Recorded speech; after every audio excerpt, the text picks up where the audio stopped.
Hello, Ghostbusters. Oh, yes, they're very busy right now. No. For the foreseeable future, they are not available for weddings, bar mitzvahs, debutante balls, proms, supermarket openings, halftime shows, company retreats, car washes, book signings, talk show appearances, or productivity seminars. And they definitely don't do birthday parties. Not at the present time. No. Goodbye. Not after that last birthday party. Yeah, I was about to say, that's how the Ghostbusters 2 opened up. I like that she either had that memorized or written down. It's Janine. She has it memorized. Anyway, welcome back to Ghostbusters, the video game. Wasn't So, we saved a bunch of people, but the ingrates are going to try to put us out of business for it. And we've got things getting worse, so here we are. Okay, so what tidbit of information can I bring from last time, since we always start these with something that we just found on the wiki like the previous night? I can tell you, somebody tried to sucker punch Rick Moranis, and he's made no friends online. I can tell you that much. He's just a good guy, though. I know. Why would you do that? It- That's like trying to sucker punch Bob Ross. It's just a random thing. It wasn't like he did it targeting the guy. It was probably just just some guy I can sucker punch. Or Like, I'm just angry. I'm gonna punch the next guy I see. Oh crap, Rick Ramirez. or nefariously, it was some Zoomer who just like, man, screw these 80s and 90s kids. It's like you have made a powerful enemy. Okay, the one that I do have is, what was her name from the movies? Dina? Dana?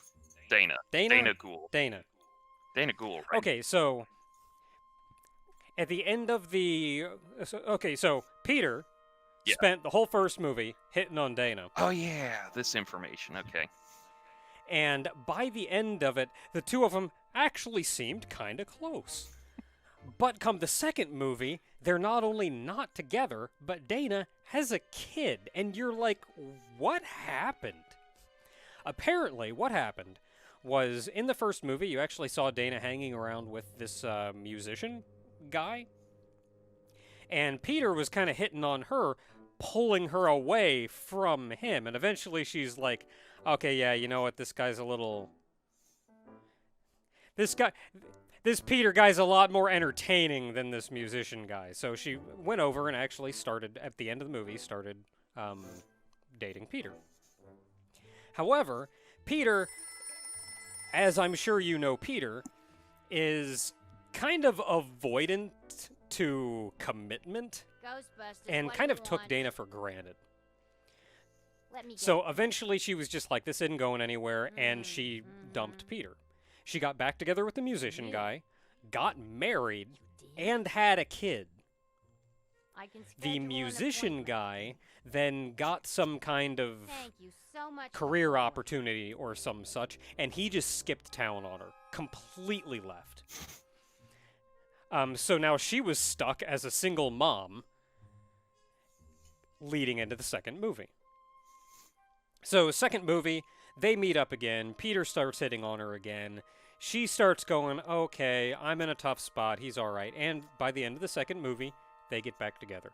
At the end of the second movie, Peter actually learned his lesson and learned to appreciate her and take care of her. And for the most part, they genuinely cared about each other and had a good relationship. But after the second movie, fame followed the Ghostbusters around like nobody's business.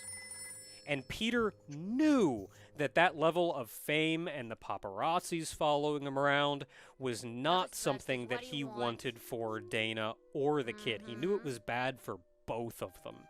And eventually the stress from that fame kind of drove a wedge between them, and they split up again. They did later on meet up again, and though they didn't actually get back together or anything, they did kind of affirm that they do genuinely care about each other and miss each other. They just can't deal with that fame. It's understandable. Fame is a entirely different beast than most people think it is. Yeah. Also, on the fun note of Fame, after the second movie, I think somebody was interviewing Winston, wherever he is right now. He's probably upstairs. Or is he working on that? I think that's him. Okay. But somebody was interviewing Winston and asked, has Fame changed the Ghostbusters? And Winston said, like, these guys were born into weird. Fame has not changed them at all.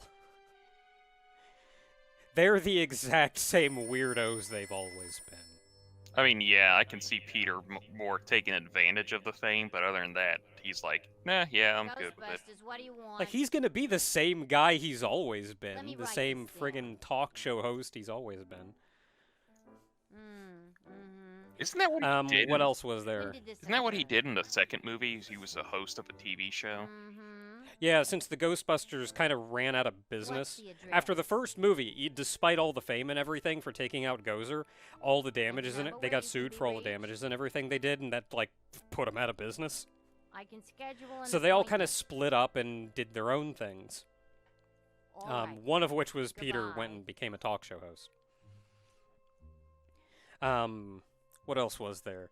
So, as far as I could tell, and without reading literally every word of the, like, 500 pages on the wiki article about each one of the Ghostbusters, as far as I can tell, Peter did not get romantically involved with anybody else after Dana.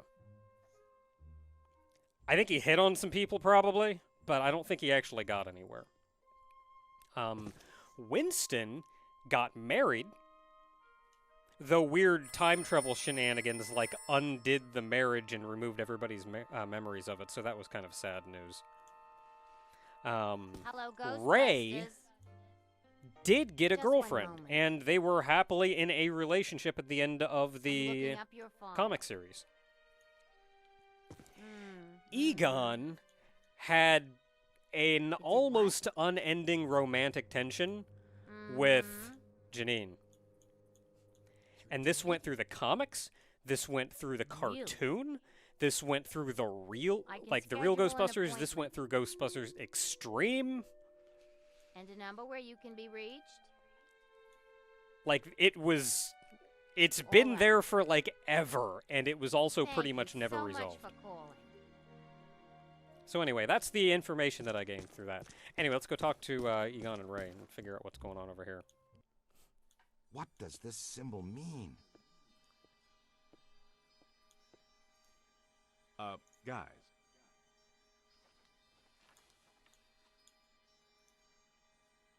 Perfect fit. It's not a constellation. It's a mandala. I can't believe I never saw it before. Okay, for 1 minute, pretend someone here doesn't know what a mandala is. A mandala is like a spiritual labyrinth. And this one looks like a spiraling system that feeds into each successive node along the line until it reaches a culmination point. Before he died, Shandor must have set some mechanism in place, similar to the antenna in Dana's building. You know, I think you helped to make that clear. So this was the gizmo that's supposed to feed energy to the destructive form? That's right, Peter! Well, Dr. Venkman. Well, I had to get one right eventually, didn't I? I mean, just math. Or I'm just speculating, but it's possible that ghosts are trapped in the system, funneled from node to node, and they get stronger and stronger until they reach the end, and then they... Look, the first portal, the library. The second, the museum. And the third, the Sedgewick. And that means the fourth portal must be right here. The middle of the Hudson River? Well, according to the mandala, yes. It may need a little tweaking. I don't know. Plenty of bodies in that river. Could become ghosts.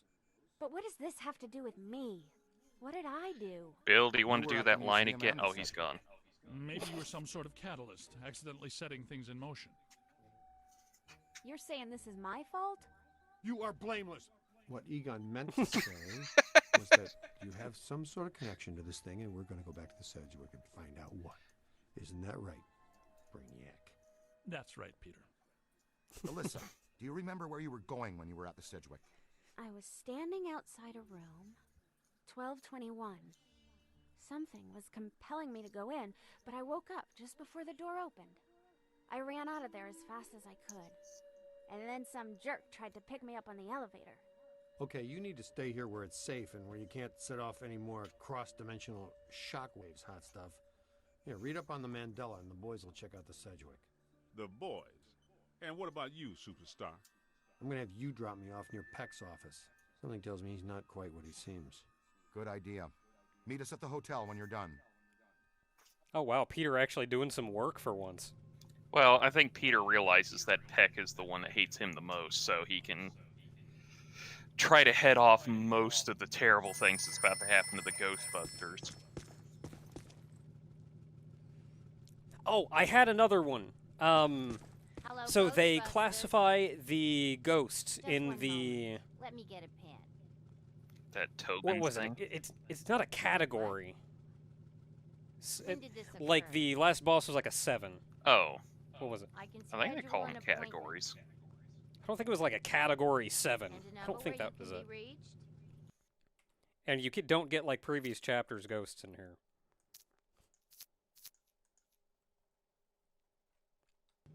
Just frustrating. Thank you so much for calling. But I looked into that briefly, and 7 is as high as the rating goes. There's nothing above 7. So that means 7 kind of encompasses a wide variety of power, and that rating, it doesn't necessarily directly reflect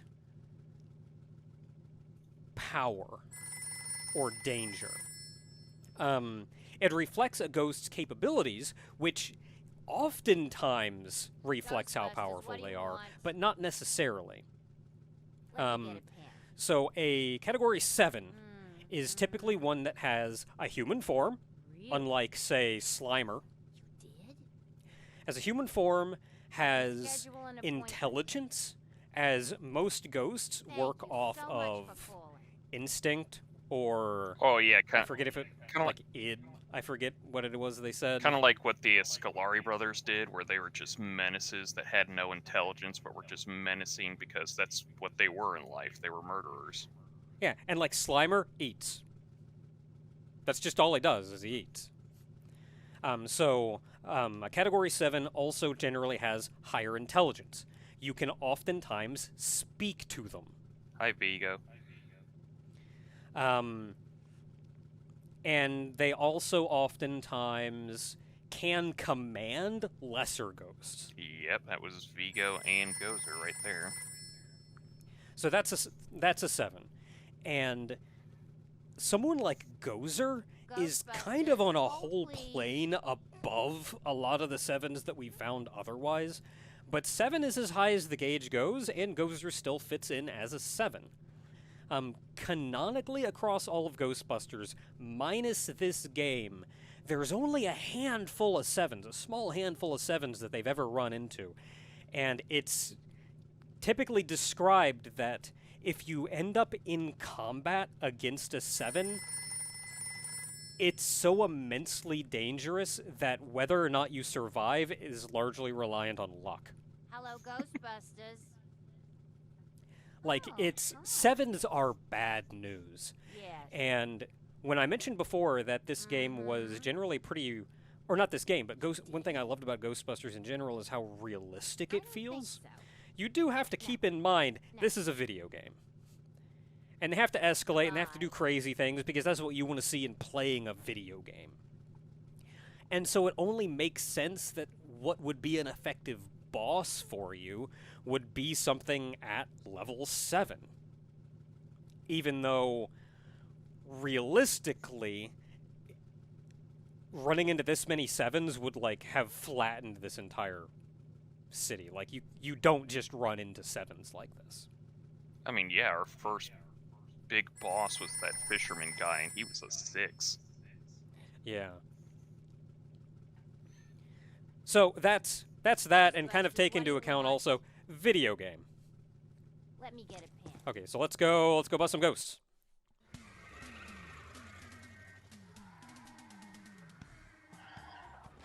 Hey, at least they gave us a transition here this time. Whoa. If this place were any more dead, we need a coroner. Egon used to be a licensed coroner.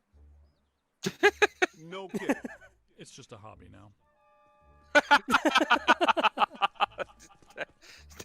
Yeah, that's Closed pure until further Egon. notice by the Yeah, Paranormal like, Contract what Oversight is Commission. Egon? Peacock. Entrance into this establishment is strictly forbidden and is punishable by fine and imprisonment. What now? Yeah, we've had worse. This notice is for the general public. It doesn't apply to us. We're bonded contractors for the city. Especially the Ghostbusters. All right, heat 'em up. We'll melt our way in. Wait, I have a better idea. Good thinking. Did he just unlock it, or? Probably. This is disappointing. No. Disappointing is the Jets losing in the last 2 minutes. Not being covered in slime by phantom ghouls out to kill us doesn't exactly make me reach for a hanky. Why they shut down? You guys didn't bang the place up that bad last time you were here. If this place is a mandala node, a few burnt walls and broken ceilings are the last thing that anybody's... And smashed furniture, broken chandeliers, destroyed paintings, shattered vases, probably some minor structural damage. Thanks, Egon. My point being that there's more to worry about here than some minor cosmetic issues. Definitely a mandala node. If we don't shut down Shandor's mandala soon, most of Manhattan will become as vacant as this. Not to mention also becoming a bastion of absolute mind-numbing horror for centuries to come. Hey, I definitely don't lay out $2,000 a month for a 600 square foot walk-up to live in a bastion. Let's get to work. Damn, $2,000 a month. Well, it's New York. And we're not even at the gentrification period of New York yet. Take that. You know, minor structural damage. I'm sure that wasn't load-bearing at all. Well, if we're going... It's an ambush! Get 'em hot! Wait a minute, wait. I don't think they're a threat. They may only be residual hauntings. I think Ray is right. They haven't crossed entirely into this dimension. They're just psychokinetic echoes, ghosts of ghosts, completely harmless. Great. I was hoping to meet a friendly ghost someday, but I'll settle for harmless right now. I'm getting a strong valence spike higher up in the building. Alyssa said she was called to the 12th floor. Let's start there. God, do you remember Casper? Yeah. Do you remember when Dan Aykroyd was in there as Ray Stanson? This way, gentlemen. I don't, but I feel like I should. It was at the very beginning when, like, the bad guys bought the house and they were trying to sell it, and that's when, like, the Casper's brothers attacked them, and they were trying to get people to get rid of the ghost, and just Dan Aykroyd comes out. He had a beard, I think. Comes out and he goes like, "Who you gonna call? Somebody else." And it's like looking at it on it backwards. It's like these guys just destroyed Gozer. What is Casper and his brothers gonna do to him? They also had that priest guy from SNL, and he went in and he came out with like his head turned around, They'd have shut down the power when they closed. but like Can we perfectly take the fine. stairs? Well, we can try climbing, but the last time we were here, a level 3 animator took out the bottom of the staircase. Yeah, that's right. I forgot you weren't here last time, Winston. So no stairs, no A elevators. level 3. Did you hear something? Over there! Come on! It's not category 3, it's level 3, or level 7. I think we're dealing Knockout, with a what level does the 5 anchored PKE ambusher. meter say about his level? It went into the stairwell! We've got it cornered! This is just how a level 5 anchored ambusher lures you in.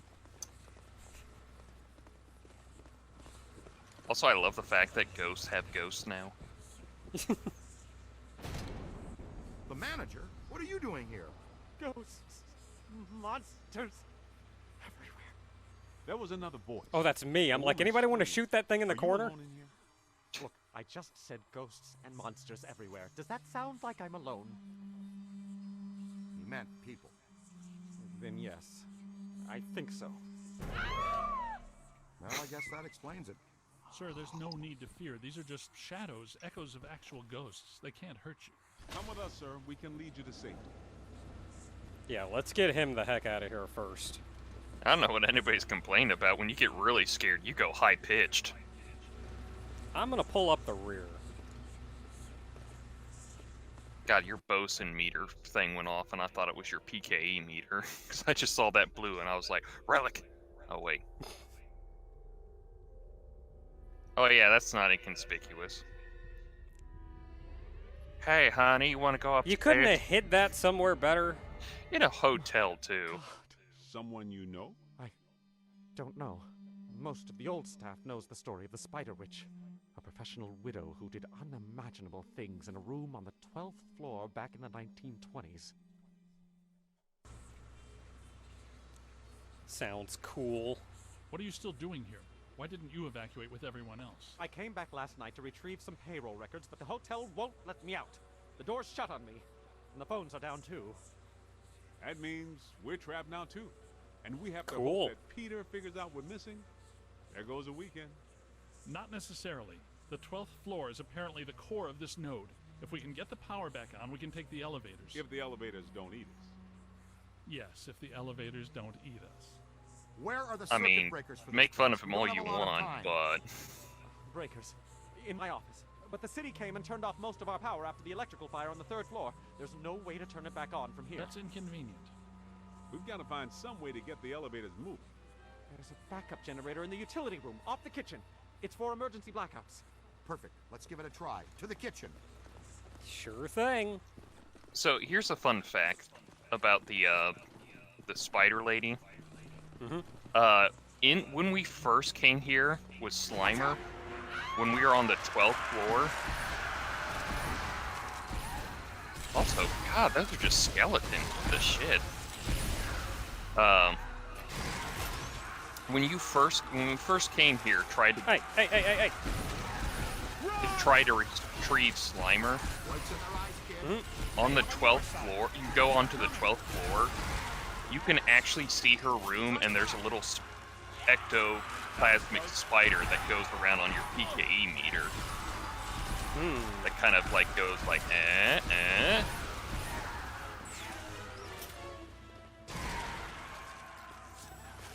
Find some cover. Man, just friggin' skeletons. I know, they're webbed up too. It's like, ugh. Whee! Okay, they shot him. It's I like, guess some of what? them apparently fulminate to this plane. That doesn't seem like they're happy about it. Right. Now, let's find that backup generator. Well, I see the front door. Can't we just blow it Yes, it's down open? the hall. I mean, they're gonna repair it anyway. I mean, you guys just... Okay, let's take a look at what those things were. Webbed Fiend. Ugh. I mean, the implication is... Class 5. So, of note, Slimer is a Class 3, I think. There have apparently been no real notes, no real identifications of a Class 1. Like, there's been no, like, yes, that's a Class 1 moments. Class 1s are probably even barely ghosts. Kind of like those shades you're seeing right now. Yeah, like either that or I don't know, when we were at the end of the last mission, when we were walking down through the tunnels and you saw the little blue wisps go by us. Oh yeah. It's probably something like that. Like it's barely even something you can do something about. I think the implication with these guys are they're the victims of the spider lady. Yeah, hold up, I didn't actually read about them. Because the way Egon said they didn't seem to be happy to be here is probably kind of like, they're probably not. Yeah, so a lot of ghosts do require trapping. Something about a Class 7 is that they are too powerful to be trapped. That's another identifier of a Class 7. They've kind of resolved that gameplay-wise in this game by, like, you just shoot it enough that you disperse its energy. Yeah. In the IDW comics, they actually defeated a Class 7 by effectively, they opened 4 different traps next to it. Doing okay? I don't know. Egon and Winston are kind of just stuck there. Guys doing okay? Here, I shove one of you over. Whatever. Oh. They'll figure it out. Hey, Ray can open up a door without kicking it in. Anyone there? All right, guys, spread out. The utility room should be around here somewhere. In some dark, scary corner. I know I've said this before, but be careful. I don't